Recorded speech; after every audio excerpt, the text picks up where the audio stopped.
پچھلے پروگرام میں آپ کو حصے داری کے بارے میں بتایا تھا کہ بکرا، بکری، دمبا، دمبی میں حصے کا کوئی تصور نہیں ہے. یہ ایک مستقل قربانی ہے جو ایک شخص کی طرف سے ہی ہو سکتی ہے. یہ الگ بات ہے کہ ایک شخص کر کے اس کا ثواب پورے گھر کو بخش دے، یہ ہو سکتا ہے، لیکن یوں نہیں ہو سکتا کہ ایک قربانی کے بارے میں یوں کہا جائے کہ یہ ہم 2 کی طرف سے ہے، ہم 10 کی طرف سے ہے. اس طرح قربانی ادا نہیں ہوگی، کیونکہ نبی کریم صلی اللہ علیہ وسلم نے گائے کے بارے میں صراحتاً ارشاد فرمایا کہ گائے میں 7 حصے دار ہو سکتے ہیں. گائے کے 7 حصے، یا گائے کے 7 حصے 7 کے لیے کفایت کریں گے. یہ سری حدیث بخاری وغیرہ کی موجود ہے. تو اس سے معلوم ہوا جب گائے میں 7 حصے ہیں تو ایک حصے میں ایک حصہ ایک کی طرف سے ہوا، اور اس ایک حصے میں نبی کریم صلی اللہ علیہ وسلم نے کسی کی شراکت کے بارے میں ارشاد نہیں فرمایا. اس سے معلوم ہوا کہ گائے کا ایک حصہ جب ایک کے برابر ہے، اور گائے اور اونٹ کے بارے میں یہ کلام ہے، بکرا بکری کے بارے میں نہیں ہے، تو معلوم یہ ہوا کہ بکرا بکری ایک ہی کے لیے ہوگی، اور گائے کا ایک حصہ ایک بکرا یا ایک بکری کے برابر ہوگا. لہٰذا معلوم ہوا اس میں 2 آدمی شریک نہیں ہو سکتے. باقی گائے اور اونٹ کا جیسے بھی آپ کو بتایا حدیث میں آ ہی گیا ہے کہ اس میں 7 حصے دار ہو سکتے ہیں. زیادہ سے زیادہ کوشش یہ ہونی چاہیے کہ اگر آپ 7 حصے دار ہیں تو پھر تو ایک ایک حصہ مختص ہو ہی جاتا ہے، لیکن اگر اس سے کم ہیں تو بالکل حصے دار ہو سکتے ہیں، لیکن وہ حصے کسی نہ کسی کی طرف مختص کرنے چاہیے. ایسی صورتحال نہ بن جائے کہ ایک حصے میں 2 آدمی شریک ہوں.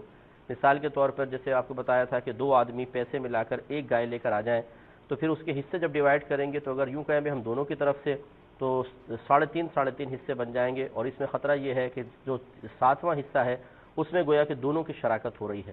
تو اس لیے یوں کہیں کہ 4 حصے آپ کے، 3 حصے میرے، یا 3 میرے اور آپ کے، اور ایک حصہ نبی کریم صلی اللہ علیہ وسلم کے لیے، تو یہ بہتر ہے اور یہی صحیح طریقہ ہے. ایک کالر ہمارے ساتھ ہیں، کال لیتے ہیں. السلام علیکم. وعلیکم السلام. جی، کیا حال ہے؟ اللہ کا بڑا کرم. میں حالہ سے بات کر رہی ہوں. مفتی صاحب میرے 3 کوشچن ہیں. جی بولیے. پہلا کوشچن میرا یہ ہے کہ اگر کسی کے پاس 1 تولہ یا 1.5 تولہ سونا ہو تو اس پر قربانی کا کیا حکم ہے؟ ٹھیک ہے.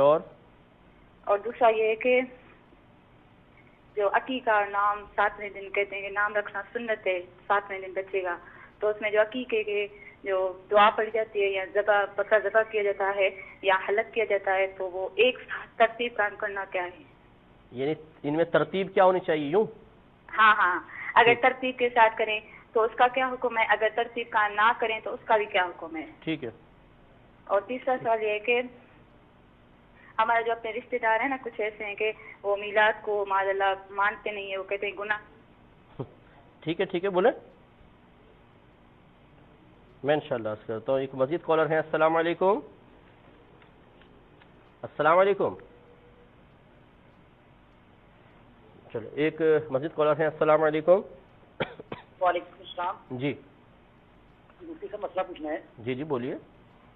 جی مفتی صاحب مسئلہ یہ ہے کہ نماز کے دوران قرات کرنے کا حکم ہے کہ بندہ جب اکیلا نماز پڑھا رہا ہو تو آہستہ آواز میں نماز کی قرات کرے، کہ اتنی آواز میں کرے کہ اپنے کان سنے، دوسروں آدمی تک آواز نہ جائے اس کی قرات کی. جب میں بھائی مفتی صاحب بلند آواز سے پڑھتا ہوں تو میرے الفاظ ٹھیک طریقے سے نکلتے ہیں. جب میں آہستہ آواز سے پڑھنے کی کوشش کرتا ہوں کہ صرف میرے کان آواز سنے، دوسروں تک آواز نہ جائیں، تو میرے قرات کے دوران حروف دب جاتے ہیں. مجھے اس طرح لگتا ہے جس طرح سے حروف صحیح طریقے سے نہیں نکل رہے. میں پوری کوشش کرتا ہوں ٹھیک نکالنے کی، لیکن اگر اس صورت میں کچھ حروف دب جائیں یا صحیح طریقے سے نہ نکل پائیں تو نماز کیا حکم ہوگا؟ برائے مہربانی ارشاد فرما دیں. ٹھیک ہے. اور کوئی کوشچن؟ ایک اور کالر ہیں. السلام علیکم. السلام علیکم. جی وعلیکم السلام. ٹیلی ویژن کی آواز بند کر لیں بھائی جان. ہلو بھائی جان آپ کی آواز آ رہی ہے، ٹیلی ویژن کی آواز بند کر کے پھر آپ کال کریں. بولیے، جلدی بولیے. ہاں جی دیکھیے، حیدرآباد دکن سے بات کر رہا ہوں. مولانا جو درس بخاری دیتے ہیں نا، اس کا ترجمہ کس کا لینا چاہیے؟ ذرا وہ کتاب کامل تھی یا تفصیل سے فون نمبر دی تو بڑی مہربانی تھی. چلیں آپ کنٹرول روم سے بات کر لیجئے، وہ دے دیں گے آپ کو نمبر انشاءاللہ.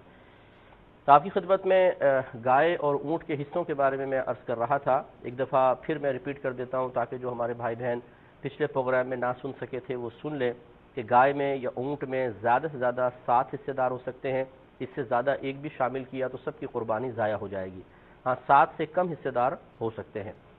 دوسری بات یہ ہے کہ سب کے سب کی نیت، جتنے 7 شرکا ہیں سب کی نیت اسی سال کی قربانی کی ہو. کوئی بھی ایسا نہ ہو کہ وہ پچھلے سال کی قربانی کی قضا کی نیت سے قربانی کر رہا ہو، تو سب کی قربانی ضائع ہو جائے گی. اور بعض فقہا نے فرمایا کہ ضائع نہیں ہوگی، اس کی قربانی نہیں ہوگی، باقی سب کی ہو جائے گی. تو اس لیے احتیاط یہی ہے کہ آپ معلوم کر لیں سب سے کہ بھئی آپ کا اسی سال قربانی کا ارادہ ہے یا نہیں ہے. اور وجہ اس کی بتائی تھی کہ پچھلے سال کی قربانی رہ جائے تو پھر اس قربانی کا کفارہ ہوتا ہے، قربانی کی شکل میں قضا نہیں ہے. تو لہذا جتنے کی ایک حصہ بنتا ہے وہ آپ صدقہ کر دیں تو پچھلے سال کی قربانی کی گویا کہ قضا یا اسے کہہ لیں کفارہ ہو جائے گا. اسی طرح سب کی نیت قربانی کی ہو یا عقیقہ کرنے کی ہو، یعنی بعض کی نیت قربانی کی، بعض کی عقیقے کی ہو جائے گی. لیکن اگر ایسا ہو کہ 6 آدمیوں کی نیت قربانی کی ہے اور ایک صرف فقط گوشت حاصل کرنا چاہتا ہے تو سب کی قربانی ضائع ہو جائے گی.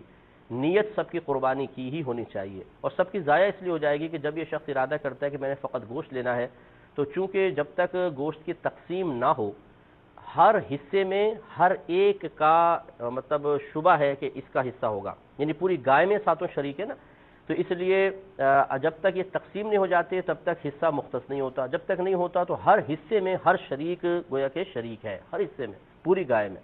تو جس کی یہ نیت کا فساد ہے وہ پوری گائے میں سرایت کر جائے گا، اور پوری گائے میں سرایت کرنے کی وجہ سے سب کی قربانی ضائع ہو جائے گی.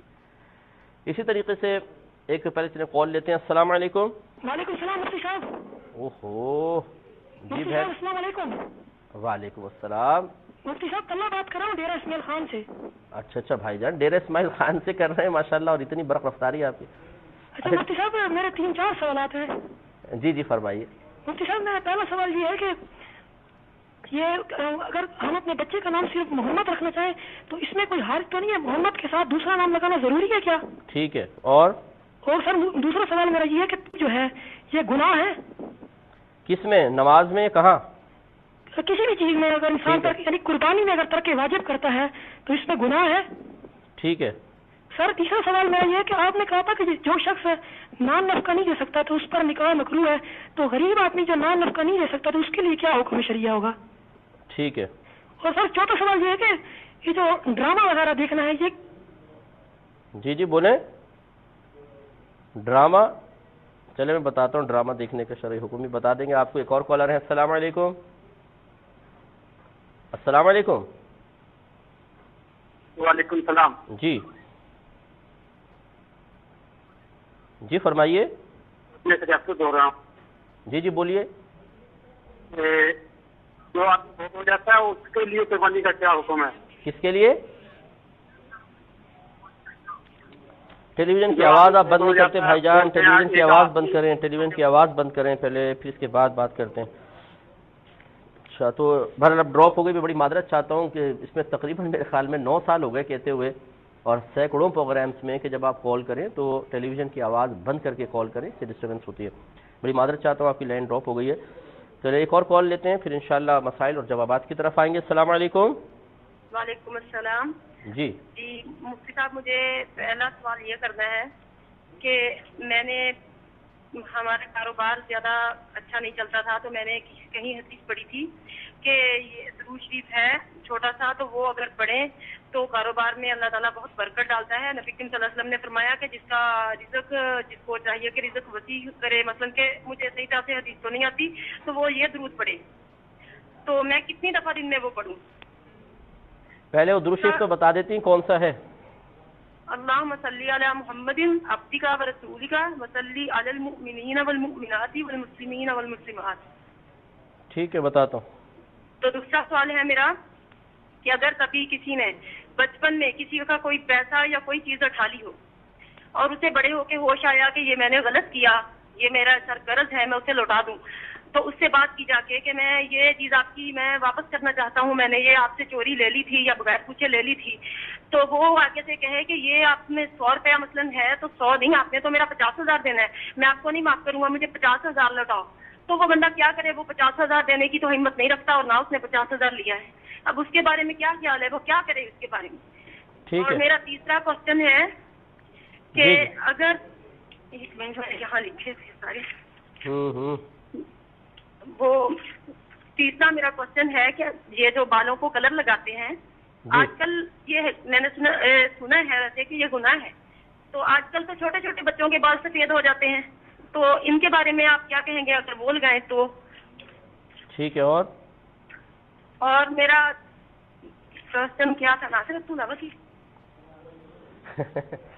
چلے پہلے سب کچھ انتظام کر کے رکھ لے کرے بہن جی. ایک کالر مزید ہے. السلام علیکم. وعلیکم السلام جی. جی فرمائیے. ہیلو مفتی صاحب، محمد فقیر بات کر رہا ہوں دبئی سے. Very good very good. ارشاد فرمائیں. جی اصل میں مفتی صاحب یہ پوچھنا تھا کہ ہمارے اس موجودہ دور میں جبکہ کسی بھی دنیا میں کہیں بھی ہم چلے جائیں، یہ جو اسلامک بینکنگ ہے اس کے بارے میں بہت زیادہ ابہام ہے. ٹھیک ہے. اور کچھ بینک کہتے ہیں کہ ہم اسلامک طریقے سے لون لیتے ہیں، تو لیکن ہوتا ایسا نہیں ہے. کیا ہم بینک سے لون لے کے اپنا کوئی کاروبار کر سکتے ہیں؟ اس میں شرح انٹرسٹ جو وہ مختلف بتاتے ہیں، سود بھی ہوتا ہے. یہ کیا پروسیجر ہوگا، کیا طریقہ کار ہوگا؟ آیا یہ درست ہے بینک سے لون لے کے کوئی اپنا کاروبار کرنا؟ ٹھیک ہے میں بتاتا ہوں، انشاءاللہ بتاتا ہوں. ایک مختصر سا بریک لیں گے. ہمیں یقین ہے آپ ہمارے ساتھ ہی رہیں.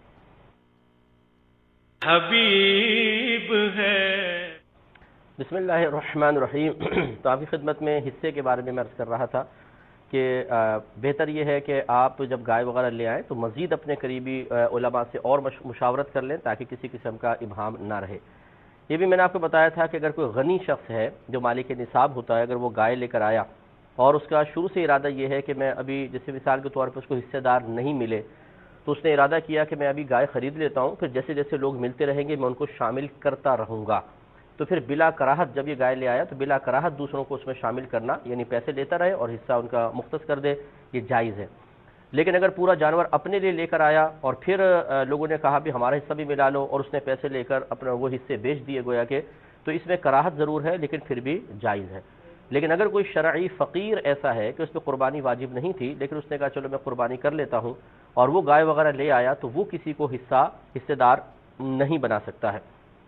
بعض اوقات گائے آ جاتی ہے تو وہ حاملہ ہوتی ہے، پتہ نہیں چلتا ہے، تو اس میں گھبرانے کی کوئی ضرورت نہیں ہے. حاملہ جانور کی قربانی بھی شرعاً جائز ہو سکتی ہے. لیکن اس میں یہ ہے کہ اگر آپ نے گائے ذبح کی، ابھی بچہ پیدا نہیں ہوا تھا، پیٹ میں ہی ہے، تو دیکھیں گے کہ اگر وہ زندہ ہے تو اسے بھی ماں کے ساتھ ذبح کر لیں. اب کھانے کا دل نہ چاہے تو کسی کو بھی آپ دے سکتے ہیں لیکن اس کو ضائع نہ کریں، کچرے میں نہ پھینکیں. یہ ایسے جو بیچارے غریب قسم کے لوگ ہوتے ہیں ان کو دے دیں، وہ لے لیں گے. لیکن اگر مردہ بچہ پیدا ہوا تو مردار ہے، پھر تو اس کو پھینکنا ہوگا. اور اگر گائے نے قربانی کے دنوں سے پہلے بچہ دے دیا مثال کے طور پر، تو پھر بھی حکم شرع یہی ہے کہ قربانی کے وقت بچے کو بھی ذبح کریں گے، ماں کو بھی ذبح کریں گے، کیونکہ یہ قربانی کا گویا کہ حصہ ہی تھا. اور اگر بالفرض آپ نے روک لیا، اسے نہیں ذبح کیا، تو پھر بھی یہ قربانی کا حصہ ہی رہے گا، اس کے بعد اس کو ذبح کرنا پڑے گا. لیکن قربانی کے دنوں میں ذبح کریں گے تو آپ اس سے گوشت کھا سکتے ہیں، اور ابھی نہیں ذبح کیا، بعد میں ذبح کیا احساس ہو جانے کے بعد، تو پورا کا پورا صدقہ کرنا پڑے گا. اور اگر کسی نے ایسا کر لیا کہ اس کو پال لیا، مثال کے طور پہ بکری لائے تھے، بکری نے بچہ دیا، پال لیا، اور 1 سال پورا گزرا، اب بقرعید آ گئی تو یہ بکرا مثلا 1 سال کا ہو گیا، لیکن اس کو آپ ذبح نہیں کر سکتے کیونکہ یہ سابقہ قربانی کا ہی حصہ ہے، لہٰذا اس کو زندہ ہی صدقہ کرنا پڑے گا.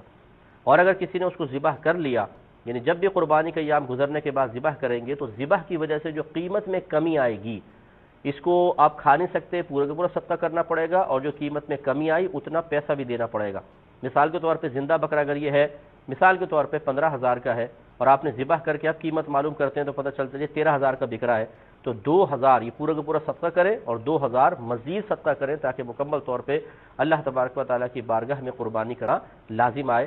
تو اس لیے ان مسائل کو بھی ذہن میں رکھنا چاہیے. قربانی کا جانور کچھ دن پہلے لا کر اس کی دیکھ بھال کرنا یہ افضل ہے، اولا ہے اگر آپ کے پاس جگہ ہو تو. لیکن اور ذرا تعظیم کریں، اس کی احتیاط کریں، اس کی خدمت کریں، کیونکہ نبی کریم صلی اللہ علیہ وسلم نے ارشاد فرمایا کہ اپنی قربانیوں کا اکرام کرو، قربانیوں کی تعظیم کرو، یعنی ان کا خیال کرو، کھانے کا، پینے کا، انہیں کوئی اذیت اور تکلیف نہ ہو. اب یہ جو ہمارے نوجوان بیچارے عجیب کھیل تماشا بنا لیتے ہیں کہ یہ 4 پیچھے سے ہو ہا کر رہے ہیں اور گائے بھاگ رہی ہے روڈوں کے اوپر اور 2 آدمی نے آگے سے پکڑا ہوا ہے اور بیچارے کو بھگا کے تھکا دیتے ہیں، اور بعض جو ہیں وہ دم کھینچتے ہیں، کوئی مار رہا ہوتا ہے اس کو، کوئی ناک پکڑ کے کھینچ رہا ہوتا ہے، اسی طرح اونٹ پر سواریاں شروع کر دیتے ہیں. تو یہ سب شرعاً ناجائز ہے. اس طرح یہ ظالمانہ حرکات کرنے سے گنہگار ہوں گے. اگر نابالغ بچے ہیں تو وبال ان پر بڑوں پر ہوگا جو دیکھ کر بھی خاموش ہیں، اور اگر بالغان ایسا کر رہے ہیں تو سب کے سب گنہگار ہوں گے. انہیں اللہ کی بارگاہ میں توبہ کرنی ہوگی، اور جانور سے معافی مانگ نہیں سکتے. خوب اللہ کی بارگاہ میں توبہ کریں، کیونکہ جانور پر ظلم کرنا یاد رکھیں انسان پر ظلم کرنے سے زیادہ سخت ہوتا ہے. اس لیے کہ آپ انسان سے معافی مانگ سکتے ہیں، جانور سے کیسے معافی مانگیں گے؟ تو اس کی میدان معاشر میں گرفت کے امکانات زیادہ ہوتے ہیں. اور اچھا کھلائیں، اچھا پلائیں، اس کو اس میں کمی نہ کریں، اور پھر آپ قربانی کے ایام میں ان کو ذبح کریں. انشاءاللہ امید ہے کل بھی اس کے بارے میں تھوڑا سا مسئلہ کریں گے، ذبح کے مسائل بتا دیں گے تاکہ مکمل طور پر یہ چیپٹر